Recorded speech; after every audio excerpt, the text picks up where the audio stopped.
జై తెలంగాణ, జై తెలంగాణ. అందరికీ నమస్కారం. గౌరవనీయులు మురళీధర్ దేశపాండే గారు ఈ కార్యక్రమాన్ని మరి మంచిగా ఆర్గనైజ్ చేసినందుకు వారికి ప్రత్యేకంగా ధన్యవాదాలు తెలియజేస్తా ఉన్నాను.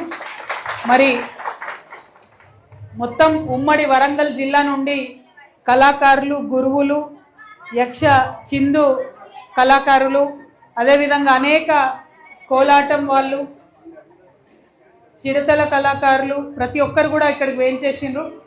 వారందరికి కూడా నమస్కారాలు. సోదరులు పంజా మహేష్ గారు, గుండమాల వెంకటస్వామి గారు, వర్కోలు సుజాత గారు, గవ్వ లక్ష్మి గారు, బెంగిలి మమత హేమలత గారు, జంగిలి లచ్చన్న గారు, కూరాకుల సమ్మయ్య గారు, సంకినేని సుహాసిని గారు, గొలుసు భిక్షపతి గారు, భర్తాపురం కొమరవెల్లి బయచు మల్లేష్ గారు. ఈ పేరు తప్పు చదివితే మురళీధర్ సార్ని పట్టుకోండి. రాత జర డాక్టర్ రాత లెక్క ఉంది. డాక్టర్ రాత డాక్టర్ కూడా అర్థం కాదట, అట్లుంది. కాబట్టి కొంచెం కష్టం చదువుతున్నా. అట్లనే దండు సారంగపాణి గారు, పెండ్లి రాజు గారు, పెసరు రజిత గారు, పూలమ్మ గారు అమరవీరుల కుటుంబం నుంచి, తర్వాత దేవేంద్ర గారు జనగాం నుంచి. మరి మంచి కళాకారులు వచ్చిర్రు. గజవల్లి వెంకన్న గారు అభివాదం చేయాలి. ఆ అన్న గురించి చెప్తానా? ఈ అన్న గురించి ఇంటర్మీడియట్ సెకండ్ ఇయర్ పాఠంలో కూడా ఉంటుంది, తెలుగు పాఠంలో. అంత గొప్ప జానపద కళాకారుడు గజవల్లి వెంకన్న గారు. హన్మకొండ నుండి రజితమ్మ కూడా వచ్చింది. అదేవిధంగా ఓరుగంటి కొమరయ్య గారు, రాఘవేంద్ర చారి గారు, దామెర బుచ్చయ్య గారు, కూరాకుల సమ్మయ్య గారు, తరాల సమ్మక్క గారు, ఏ మమత గారు. అందరు వచ్చినా? మమతకి అప్పటి నుంచి పేరు చెప్తున్నా. ఎవరిదైనా మర్చిపోయినారా? అంతేనా? కూర్చోండి. అందరికీ కూడా హృదయపూర్వకంగా నమస్కారాలు. మరి తెలంగాణలో ప్రతి చోట, ప్రతి పల్లెలో మనము దుఃఖం వచ్చినా, సుఖం వచ్చినా, పండగ వచ్చినా, ఏదొచ్చినా సరే ఒక పాట పాడతాం. జరట మధ్యలో కోరు మీరు వాళ్ళకి కనబడుతుంది. కొంచెం కొద్దిగా వెనక్కి వెళ్ళా జర, కొంచెం.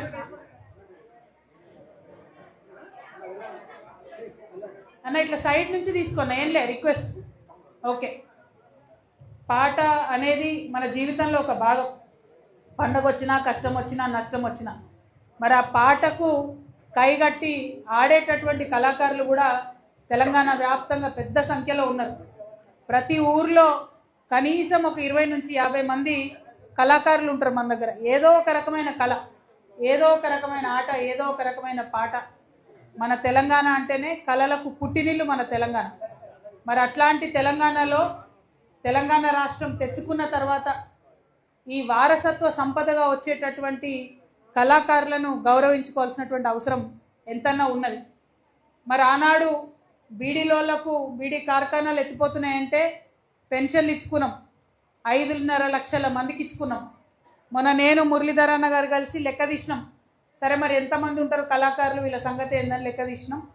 తీస్తే 1,50,000 మంది కంటే ఎక్కువైతే ఉండరు మొత్తం తెలంగాణలో. కాబట్టి మీ ఆడబిడ్డగా, కళలను ప్రేమించే వ్యక్తిగా, మన తెలంగాణ సంస్కృతి సాంప్రదాయాలు తరతరాలు వర్ధిల్లాలని కోరుకునేటటువంటి వ్యక్తిగా ఖచ్చితంగా ఈ కళాకారులకు పెన్షన్ ఇవ్వాల్సిందే అని నేను ప్రభుత్వాన్ని డిమాండ్ చేస్తూ ఉన్నాను. మరి కాంగ్రెస్ గవర్నమెంట్ వచ్చేటప్పుడు పెద్ద పెద్ద మాటలు చెప్పిండ్రు. 6,000 మందికి 6,000 రూపాయలు ఇస్తామన్నారు. ఇంతవరకు దాని గురించి ఆలోచనే చేస్తలేదు. 1,200 మందికి ఇస్తున్నారు ఇప్పుడు. ఆ 12,000 మందిలో కూడా కొంతమంది జరిగిపోయిన పెద్దవాళ్ళు ఉన్నారు. వాళ్ళని కూడా నింపేటటువంటి పని ఏం చేస్తలేదు. మొన్న మంత్రి గారి దగ్గరికి పోతే, అధికారుల దగ్గరికి పోతే అసలు కళాకారులు అంటే ఎవరైనా అడుగుతురట. ఇక మనం నవ్వాలనా, ఏడవాలనా, ఏం చేయాలి? తెలంగాణలో పుట్టినోడు కళాకారులు అంటే ఎవరైనా అడిగితే ఏం చేయాలి? అంటే ఇప్పుడు మనం మళ్ళా చూపించుకునే పరిస్థితి వచ్చింది. ఇక మేము కళాకారులము, ఇది మా కళ అని. అందుకే ఇవాళ మా ఆడబిడ్డలందరూ కూడా ముద్దుగా సీతాకోక చిలుకల లెక్క రంగురంగులు ఎవరి ట్రూప్ వాళ్ళు చీరలు కట్టుకొని, కోలలు పట్టుకొని, చిరుతలు పట్టుకొని ఇక్కడికి వచ్చినాం. జాగృతి ఆధ్వర్యంలో చూపిద్దాం కళాకారులు అంటే ఎవరో. గుర్తింపు కార్డులు మనమే ఇచ్చుకుందాం, ప్రభుత్వానికి పంపిద్దాం. ప్రభుత్వం మీద ఒత్తిడి పెంచుదాం. తద్వారా పెన్షన్ సాధించుకుందాం. ఈ పెన్షన్ కూడా మంచి ఉపాయం చేసిన మురళీధర్ అన్న నేను కూడా కలిసి ఈ ప్రభుత్వం రాష్ట్ర ప్రభుత్వం ఒక 500 ఇస్తే చాలు, ఎక్కువ వద్దు మనకు. మిగతా 5,500 కేంద్ర ప్రభుత్వం నుంచి ఇస్తుంది. అవకాశం ఉంది, కానీ అది ఈ ప్రభుత్వం వాడుకుంటలేదు. ఎందుకు వాడుకుంటలేరు? ఎందుకంటే వాళ్ళ కళాకారులు అంటే ఎవరో తెలియదట. ఏం చేయాలి మరి? జై తెలంగాణ అన్న వ్యక్తులు ముఖ్యమంత్రులు అయితే గిట్లే ఉంటుంది కథ. పరేషాన్, ఆయనకు ఉద్యమం తెలియదు, కళ తెలియదు, కార్ఖాన తెలియదు. ఇవాళ మనకు కావాల్సింది ఏంది? మన ఆడబిడ్డలకు గుర్తింపు రావాలి. మన అన్నలు ఎవరైతే కళాకారులు ఉన్నారో వారికి గుర్తింపు రావాలి. వారి కోసమే ఈ ప్రయత్నం అంతా సాగుతూ ఉన్నది. కాబట్టి ఖచ్చితంగా ఆ విషయంలో ముందుకు పోదాం. అయితే ఇది ఇంకా సులువుగా సాధించుకోవాలంటే ప్రభుత్వాన్ని డిమాండ్ చేస్తూ ఉన్నాను, ఈ వరంగల్ గడ్డ నుండి జానపద అకాడమీ మీరు ఏర్పాటు చేయండి. వెంటనే జానపద అకాడమీ ఏర్పాటు చేస్తే ఆ అకాడమీ నుంచి కళాకారులందరినీ గుర్తించి అదే అకాడమీ నుండి పెన్షన్ ఇస్తే ఇంకా ఈజీ అవుతుంది కేంద్ర ప్రభుత్వంతో మాట్లాడు. కేంద్ర ప్రభుత్వం కూడా జానపద అకాడమీ లాంటి దాని నుంచి ఈ పెన్షన్ ఇస్తుంది కాబట్టి, సాంస్కృతిక శాఖ నుంచి ఈ పెన్షన్ ఇస్తుంది కాబట్టి మనకు కూడా సులువయ్యే అవకాశం ఉంటుంది. కాబట్టి ఇప్పుడు మనం 2 డిమాండ్లు చేస్తున్నాం. 1, జానపద అకాడమీ పెట్టాలి. 2, ఈ సాంప్రదాయ కళాకారులు ఎవరైతే ఉన్నారో వాళ్ళకు గుర్తింపు కార్డులు ఇవ్వాలి. 500 మీరు ఇస్తే 5,500 మనం తెచ్చుకుందాం కేంద్రంకి వెళ్ళి. ఈ 3 ఎక్కువ తక్కువ ఏం అడుగుతలేం మనం. ఇది సమ్మతమైన అందరికీ? అంతేనా? ఏకంటాడు గోవుడేనా? లొల్లి పెట్టుడేనా? డప్పు కొట్టుడేనా? గజ్జగట్టుడేనా? కోలాట మాడుడేనా? కిందేసుడేనా? జై తెలంగాణ, జై తెలంగాణ. సాధిస్తాం, సాధిస్తాం.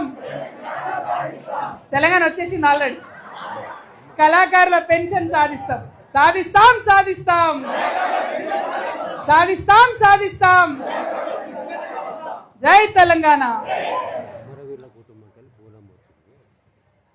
అమరవీరుల కుటుంబం నుండి పూలమ్మ వచ్చిండ్రు, వారికి నమస్కారాలు తెలియజేస్తూ ఉన్నాం. మరి అటువంటి ఎంతోమంది బిడ్డల ప్రాణత్యాగాలతోనే ఇవాళ తెలంగాణ వచ్చింది. మనము తెలంగాణ జాగృతి జనం బాట అనే కార్యక్రమం ప్రారంభించే రోజు చెప్పుకున్నాం. అమరవీరుల కుటుంబాలకు కొంతమందికి సహాయం అందింది, అందరికి అందలేదు. అది కూడా నిండుగా అందలేదు. నేను ఒకటే కోరుకుంటున్నా, వచ్చేసారి ప్రభుత్వంలో, ఇప్పుడు ప్రభుత్వంలో ఒత్తిడి చేద్దాం. లేదంటే ఈ ప్రభుత్వాన్ని పక్కన వారేసి కొత్త ప్రభుత్వం తెచ్చుకొని ప్రతి అమరవీరుల కుటుంబాలకు ₹1 కోటి వచ్చేంత వరకు కూడా పోరాటం చేస్తాం జాగృతి నుండని మేము అనుకున్నాం.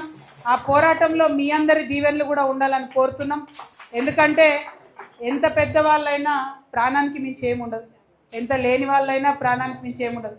ఆ ప్రాణం విడిచి తెలంగాణ తీసుకొచ్చింది కాబట్టి వారి కుటుంబాలకు దక్కాల్సినటువంటి గౌరవం అని చెప్పి నేను భావిస్తూ, మరి వారి కోసం పోరాటం చేస్తామని కూడా తెలియజేస్తూ, ఒక్కసారి మీరు ఇక్కడికి రండమ్మా, ఒక్కసారి సన్మానం చేయడానికి ఒక షాల్వా ఇవ్వండి.